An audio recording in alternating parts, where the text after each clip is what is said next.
It is Saturday, May 23, 2026, and tonight, something happened inside Iran that nobody expected to hear publicly.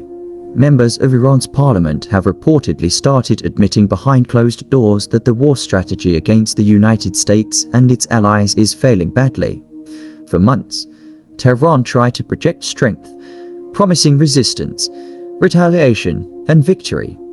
State media pushed the message that Iran could outlast Washington, survive sanctions, and eventually force the West to back down. But now, cracks are beginning to appear inside the regime itself. According to multiple regional reports, lawmakers connected to Iran's political establishment are openly warning that the country's military and economic position is becoming unsustainable. And if these reports are accurate, this could mark one of the most important turning points since the conflict began. The reason panic is spreading through Tehran is because the pressure is no longer coming from just one direction. Iran is now facing military pressure, economic collapse, growing domestic unrest, and increasing international isolation all at the same time. The United States continues expanding its military presence across the Middle East, while Iran's regional proxy networks have suffered major setbacks over the past several months. Oil revenues are under heavy strain. Foreign investment has nearly disappeared, and ordinary Iranian citizens are feeling the impact of inflation and shortages more than ever before. What makes this moment so dangerous for the regime is that the narrative of victory is becoming harder to sell to the Iranian public, according to insiders familiar with the discussions. Some members of parliament reportedly questioned whether Iran can realistically continue confronting the United States at this level without risking long-term national instability. That is an extraordinary shift in tone compared to the aggressive rhetoric Tehran has used publicly. Iranian officials spent years insisting that sanctions would fail and that the country could resist any military or economic campaign indefinitely, but reality on the ground is now telling a different story. Infrastructure damage, declining exports, and military losses are beginning to stack up faster than the regime can hide them. To see the center of this crisis is the growing realization that Iran may have badly underestimated the scale of America's response. US military operations in the region have become larger, more coordinated, and more aggressive than many Iranian commanders expected. American naval forces remain heavily deployed near the Strait of Hormuz, while advanced surveillance systems continue tracking Iranian movements across the Gulf. US allies in the region have also increased cooperation with Washington, making it more difficult for Tehran to rely on regional pressure tactics that worked in previous years. What is especially alarming for Iranian leadership is the damage already inflicted on the country's military infrastructure. Reports suggest that major missile storage facilities, drone production centers, and key IRGC operational sites have either been destroyed or severely degraded during recent operations. Iran still retains dangerous capabilities, particularly in asymmetrical warfare, but maintaining prolonged escalation against the United States is becoming increasingly difficult. Military analysts believe Tehran is now trying to preserve what remains of its strategic assets while avoiding a confrontation that could spiral completely out of control.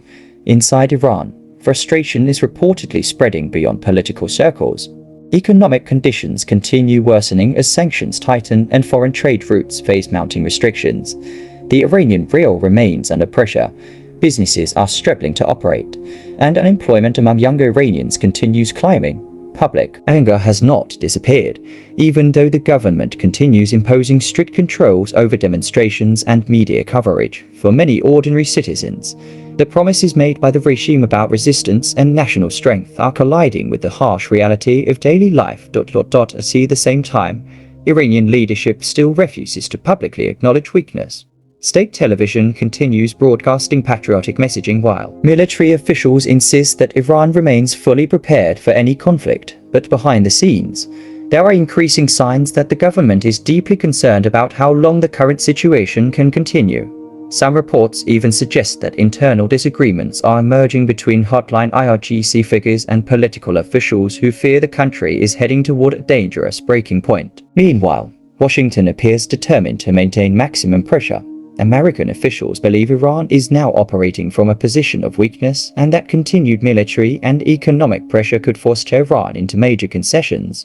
US forces stationed across the Gulf region remain on high alert, while additional missile defense systems and strike assets continue arriving near key strategic areas.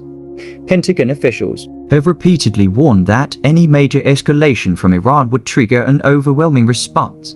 The broader geopolitical picture is also becoming more complicated for Tehran. Russia remains heavily consumed by the war in Ukraine, limiting Moscow's ability to provide meaningful support. China continues purchasing Iranian energy, but has shown little interest in becoming directly involved militarily. That leaves Iran increasingly isolated at a moment when its economy and military capabilities are under severe strain. For years, the regime believed it could balance global powers against one another while expanding its regional influence. Now, that strategy may be collapsing under the weight of simultaneous crises. The biggest question tonight is whether Iran's leadership is finally beginning to understand that the balance of power has shifted dramatically against them. Publicly admitting failure would be politically devastating for the regime, especially after years of promising strength and resistance. But continuing down the current path carries enormous risks as well. If the economy deteriorates further and military pressure continues increasing, Tehran could soon face internal instability on a scale it has spent decades trying to avoid. What makes this moment historic is not just the military situation, but the fact that people inside Iran's own political system are reportedly starting to admit what few dared say publicly before. The strategy may no longer be working. And if that realization spreads deeper inside the regime, the next phase of this conflict could look very different from everything we've seen so far. It's still terrifying for ordinary Russians. But for the first time since the war began, people inside Moscow are now experiencing a reality that Ukrainians have lived with for years. The Kremlin spent a long time convincing Russian citizens that the war was something distant, something happening far away from daily life inside the capital. That illusion shattered overnight when Russia launched missile and drone attacks against Ukrainian cities. Many Russians believed Moscow itself would always remain untouchable. But Ukraine has now proven that it can strike back deep inside Russian territory, and not just symbolically. It can bring the war directly to the center of Russia's power. And on the night of May 17th, millions of people inside Moscow saw that reality with their own eyes during one of the largest coordinated drone attacks of the entire war. Residents across Moscow were left stunned and furious. Instead of receiving emergency information or clear instructions, many Russians complained that state television spent more time talking about Vladimir Putin than explaining what was actually happening in the skies above the capital. These scenes were not coming from Kyiv, Kharkiv, or Odessa. They were coming from Moscow itself. Nearly 18 million people living in and around the Russian capital suddenly found themselves experiencing the same fear, confusion, and panic that Ukrainians have endured for years during the massive overnight operation. Approximately 600 Ukrainian drones reportedly targeted strategic sites connected to Russia's military and industrial infrastructure. Oil facilities burned, airports shut down, and explosions echoed across the suburbs while Russian air defenses struggled to contain the attack. By morning, thick smoke still hung over industrial areas while fuel facilities continued burning. Flights remained cancelled, transportation systems were disrupted, and the atmosphere across Moscow had completely changed. Ukraine's Ministry of Defense released a short but powerful statement afterward, saying, "The war is returning to where it came from." For many Russians, that sentence suddenly became impossible to ignore. Residents described hearing constant explosions throughout the night, seeing tracer rounds streaking across the sky, and watching fireballs rise behind apartment buildings. Videos spread rapidly online showing terrified civilians reacting in real time as drones and debris fell near residential neighborhoods.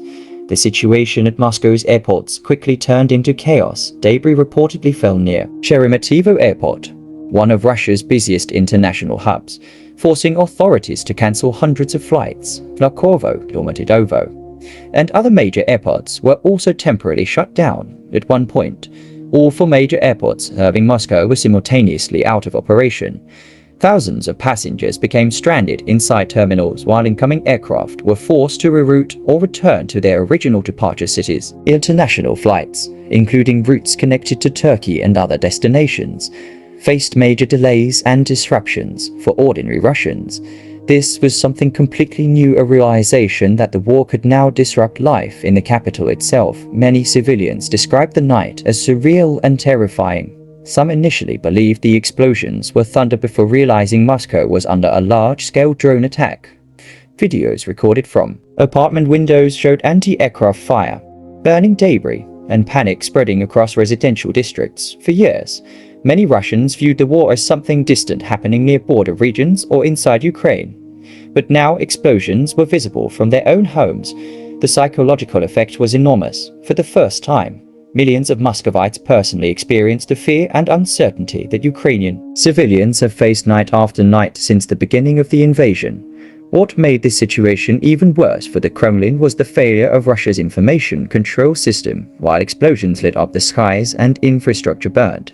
State television reportedly dedicated only minimal coverage to the attacks. Instead, regular programming continued while authorities attempted to minimize public panic. Moscow's Counterterrorism Commission even moved to restrict the sharing of footage online, threatening fines against those posting videos from the attacks, but the restrictions failed almost immediately. Russians flooded Telegram channels, foreign media platforms, and VPN networks with videos and eyewitness accounts showing the scale of the strikes. The gap between the government's official narrative and what people could physically see with their own eyes created a serious credibility problem for the Kremlin. Citizens standing outside watching fires burn across industrial zones were simultaneously being told that everything remained under control. That disconnect rapidly fueled public frustration. Even some pro-Kremlin commentators admitted that Russia's air defense systems had shown major weaknesses. One commentator openly acknowledged that if enemy drones could penetrate deep into Russia's strategic rear areas and reach Moscow itself,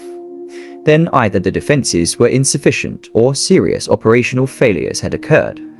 Social media quickly filled with criticism aimed not only at Ukraine, but also at Russian authorities. Many Russians accused state media of hiding the true scale of the attack and failing to properly warn civilians. Analysts noted that a growing sense of anxiety is beginning to spread throughout Moscow, driven by battlefield losses, economic pressure, and tighter government crackdowns on information. Each new drone strike further weakens public trust in the government's ability to guarantee security. Historical comparisons also began surfacing online. Some observers compared the situation to the Soviet Union's response after the Chernobyl disaster, arguing that governments lose credibility when they deny reality citizens can clearly see themselves. Military analysts also pointed to another important historical parallel: the famous Doolittle raid against Japan during World War II. In 1942, the United States launched a surprise air attack on Tokyo months after Pearl Harbor. While the physical destruction was limited, the psychological impact was enormous because Japan realized its homeland was vulnerable. Experts now believe Ukraine's drone campaign may be producing a similar effect inside Russia. Moscow is reportedly moving more air defense systems away from frontline positions in order to protect the capital. But every air defense system pulled away from the battlefield leaves Russian troops more exposed elsewhere. Ukraine appears fully aware of this dilemma and may be intentionally forcing Russia into difficult strategic choices. The targets selected during the May 17th operation also revealed a clear military strategy. Ukraine did not simply strike symbolic civilian areas. It targeted facilities directly connected to Russia's war production capabilities. The Elma Technopark and Angstrom semiconductor facilities in Zelenograd were reportedly hit during the strikes. These sites are deeply connected to Russia's military electronics industry, including microchips, sensors, guidance systems, and other components necessary for modern warfare. Western sanctions had already limited Russia's access to advanced foreign technology, making domestic production increasingly important. Hitting these facilities directly threatens Russia's ability to sustain long-term weapons manufacturing. Energy infrastructure was also targeted during the operation. The Moscow oil refinery, located relatively close to the capital itself, reportedly suffered damage alongside important fuel distribution terminals supplying Russian military operations. Fires reportedly burned for hours, creating further strain on an already pressured wartime economy. Another significant target was the Raduga-designed Euro, which is linked to the development and production of cruise missiles used by Russia against Ukrainian cities. Ukraine's message appeared very direct. If Russia continues launching missile attacks, Ukraine will increasingly target the factories responsible for producing those weapons. The long-term economic consequences of these attacks may become just as serious as the military damage itself. Airport shutdowns, refinery disruptions, infrastructure repairs, and factory delays all create mounting financial pressure inside Russia. Every cancelled flight costs airlines money.